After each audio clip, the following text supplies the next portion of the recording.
All right, so hello everyone. My name is Abhishek Oberoi. We are starting with Financial 1. Financials is basically your accounting module which has been given to you. This is accounting in the hardcore. CPA examination has 4 subjects.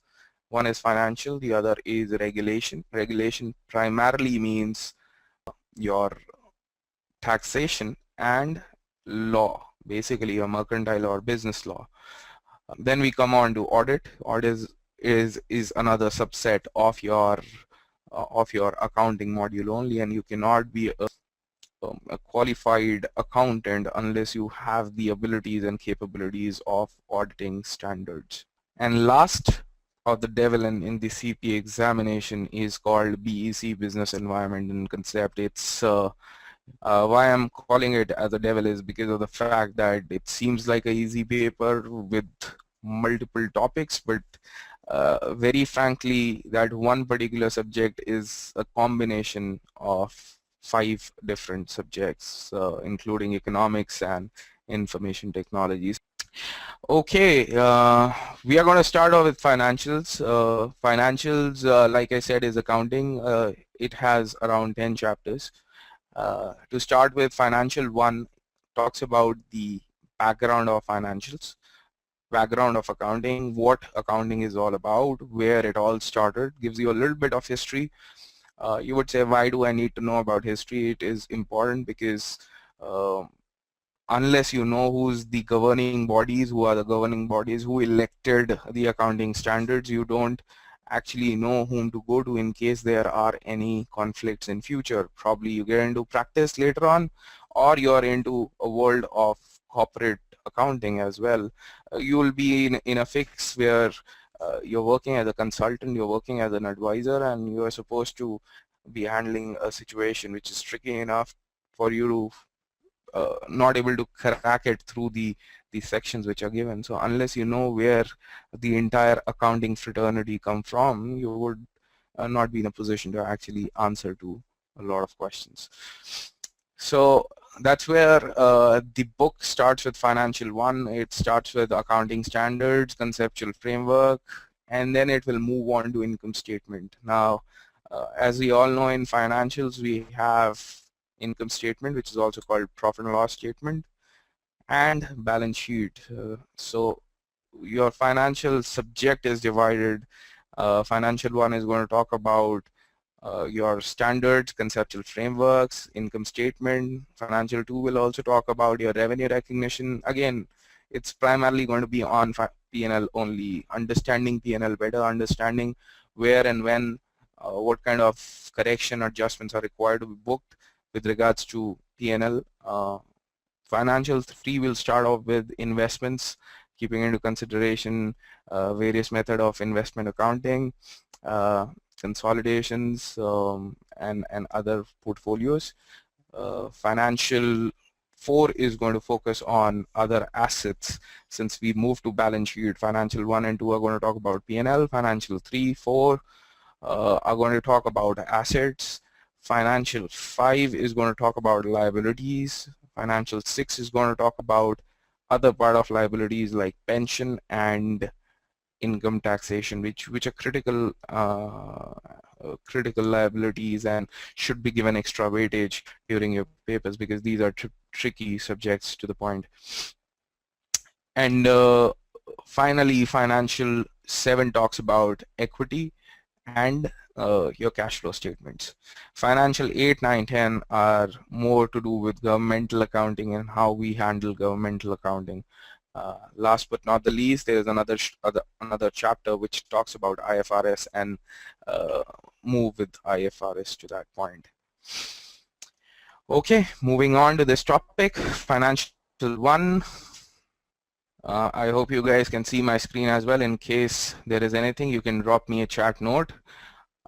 We are talking about accounting standards and conceptual framework. The standard setting bodies in the United States is called SEC, Security Exchange Commissions. SEC is the driving body which formulates all the accounting adjustments. Now, SEC has the legal authority to establish US has the authority to establish US general accounting principles, which are GAAP. However, in most instances, SEC has allowed another accounting professions to establish GAAP and self-regulate. That is what SEC has done. SEC is more in line with SEBI here in India. The intent of having your financial statement is to ensure that the investors' interest is intact. The people who have invested in company know what is coming their way. So the job of SEC is to ensure that the investors, people who have invested in a company, get to know about the company, and it's giving a fair and a reliable information within their financial statements. Who owns it? It's SEC who owns this kind of working. Uh, Instead of doing it themselves, they've passed on the buck to other professional accountants. They say, we trust you, you're already qualified, manage GAAP. GAAP is your general accounting principles, US GAAP. Please be very aware of these terms because these are used in your day-to-day life in accounting world, in corporate accounting. Please be very aware of these terms. Okay. You should be aware of these mnemonics, these abbreviations which have been given, be it SEC, be it CAP, Committee of Accounting Procedures. The Committee of Accounting Procedures was a part-time committee of of the American Institute of Certified Public Accountants, AICPA. You will be giving your examinations through AICPA only. You will be qualified basis AICPA. And if you see there are years given, an examiner can be very tricky here. He can go up to the extent of saying 1939 to 1959, which was the gap. Highly unlikely question, but if examiner is feeling a little bit notorious, naughty, he wants to go into those details. To be very frank, he would not do that because the entire examination is primarily focused on the conceptual framework. They would want to understand your concepts, whether you know your concepts or not. But these guys can ask you questions with regards to dates as well. So just be a little conversant on these facts. What are the dates? CAP was in effect from 1939 to 1959. Accounting Principles Board, which is APB, and APBO, which is Accounting Principles Board Opinion, was in effect from 1959 to 1973. Finally, it was FASB, and this is also changed. We'll talk about it, but you guys must have heard about this statement about FASBs. Yes, we are talking about FASBs here. FASBs is into effect since 1973, and it's an independent body, full-time organization called Financial Accounting Standards Board. And what do they issue? They issue FASB and SFAS. So generally your accounting standards will be Statement of Financial Accounting Standards, SFAS, idly known as FAS, FAS 115, FAS 133, FAS 161. There are multiple FAS which are floating in the world, and you should be cognizant of these areas as well. So here is a statement. US GAAP FASB has moved into a different definition, which is called ASC, Accounting Standards Codification. Please be very aware of this term.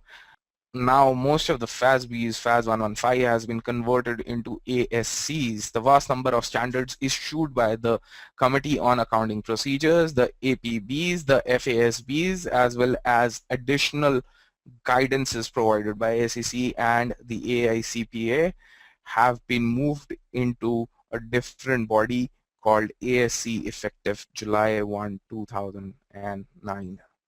So you should be conversant of these dates. These are pretty important dates. Next page, page number 4, if you see authoritative literature included in codification. A very, very important examination topic. You will say, what is this? Why do I need to go into this? Let's say, for example, FASB gives you some details and you're working in an industry. The industry is talking about, hey, I'm going through a lot of challenges and I'm not able to understand this particular concept of revenue recognition.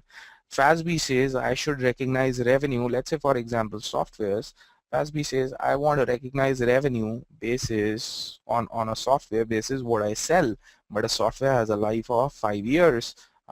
Should I recognize it over a period of 5 years as a revenue, or should I straight away go ahead recognize it as a hardware sold or a product sold? Big question. They come to you, rushing to you. You are a consultant, you are an accountant. They come to you and ask you, what should we do? You will say, we'll go with what FASB says. Now, FASB comes out. These are generic accounting standards. FASB says you recognize revenue if goods are delivered or services are rendered.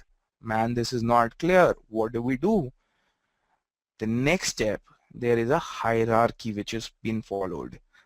The hierarchy which we are talking is called FED PRIA, F-E-D-P-R-I-A.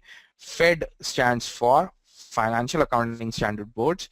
The first and the foremost authority with regards if you have any conflict, there are multiple accounting bodies, multiple journals which are floating in the market.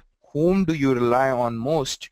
FASB stands on the top. If there is a clear guidance in situation of a conflict, in situation of one authority giving different directions than the other, whom do you go with? You go with first FASB. The next authority after FASB is EITF, Emerging Issue Task Force. If there is a journal which is in addition to FASB, which is in addition to normal accounting standards, which is issued by EITF, Emerging Issue Task Force, we will rely on that. We will not go with any other document or journal. Followed by D, which is FED, Derivative Implementation of Group Issues. FED, PRIA, P-R-I-A, P stands for Principles, Research, Interpretations, and last is AICPA. This is your FED PRIA. This is the hierarchy which is followed. You can't change the order. You have to go with this hierarchy only, starting with Financial Accounting Standards Board, EITF, Derivative Implementations, Accounting Principles Board Opinion, ARBs, Accounting Interpretations, and finally if there are any AICPA documentations which are given to you.